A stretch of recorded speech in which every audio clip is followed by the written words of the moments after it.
ऊंचे गुंबदों पे अक्सर पुरानी तारीखों के निशान मिलते हैं। याद आ जाता है सुनहरा इतिहास इन झांकती दरारों से। आज हम ऐसे ही स्वर्णीय इतिहास के पन्नों को पलटेंगे जिस पर समय की धूल जम चुकी है।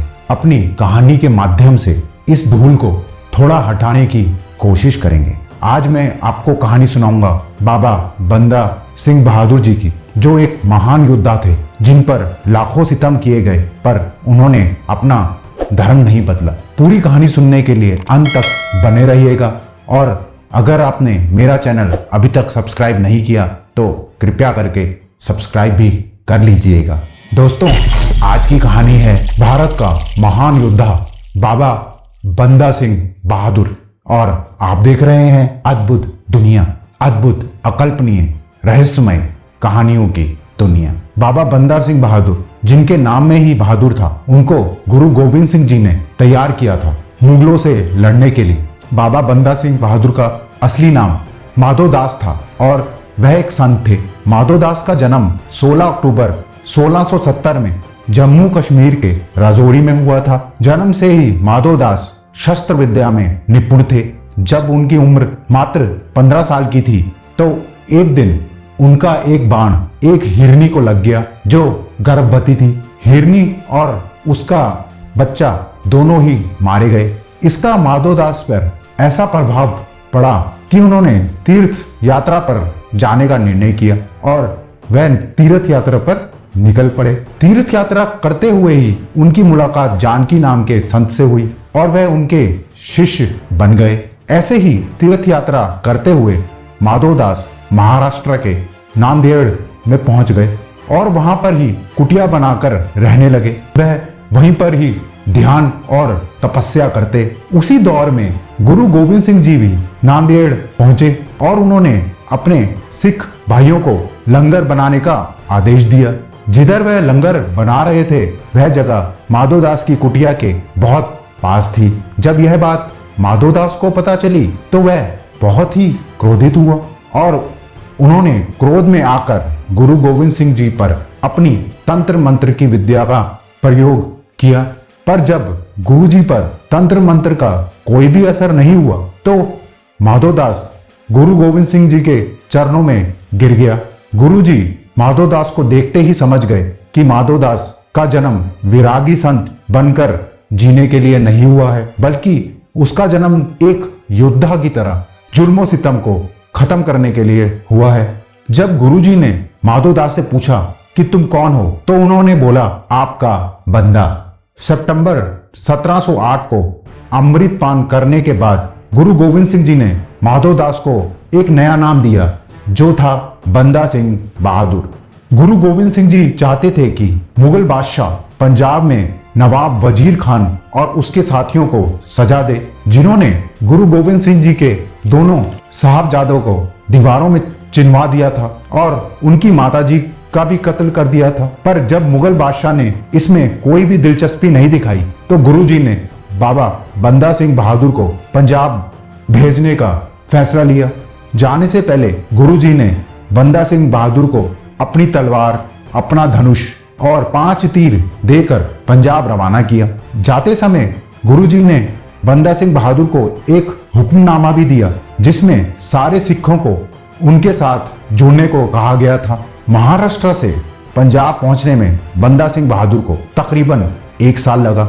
इतना समय इसलिए लगा क्योंकि वह मुगलों से छिपते छिपाते पंजाब की तरफ जा रहे थे। रास्ते में बंदा सिंह बहादुर को खबर मिली कि गुरु गोविंद सिंह जी अब नहीं रहे।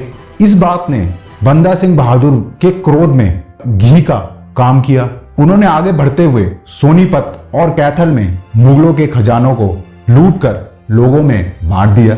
अब बंदा सिंह बहादुर के साथ सिख जुड़ते जा रहे थे।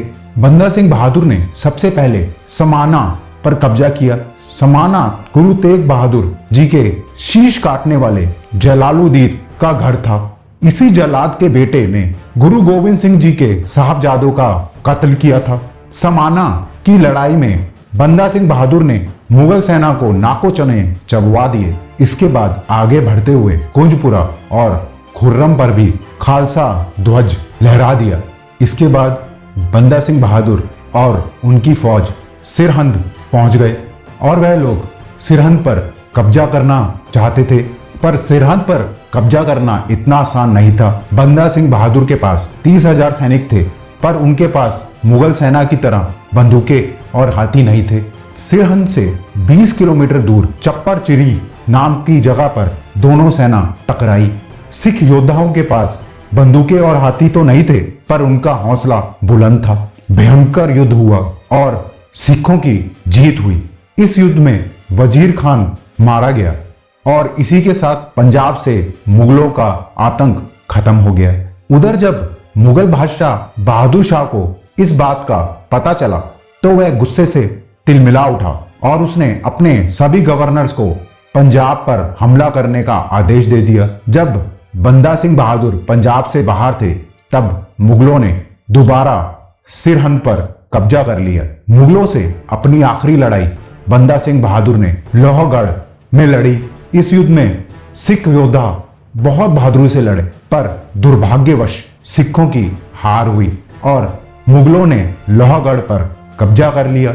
इस लड़ाई में बंदा सिंह बहादुर बच के निकल गए और लंबे समय तक मुगलों से छिपते रहे, पर अंत में जब मुगलों को खबर मिली कि वह गुरदास नंगल गांव में छुपे हैं, तो मुगल सेना ने पूरे गांव को चारों तरफ से घेर लिया और बंदा सिंह बहादुर को पकड़ लिया। मुगल उनको पकड़कर पंजाब से पिंजरे में बंद कर दिल्ली लेकर आए और उनको अपना धर्म बदलने को बोला, पर बंदा सिंह बहादुर ने धर्म बदलने से मना कर दिया।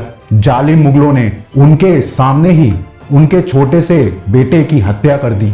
फिर भी जब वह नहीं माने तो गर्म चिमटों से उनकी त्वचा को नोचा गया, उनकी आंखों में गर्म सलाखें घुसा दी गई, पर वह एक सच्चे सिख की तरह नहीं टूटे। जब वह इतने जुल्मों सितम के बाद भी नहीं माने तो मुगलों ने उनका कत्ल कर दिया।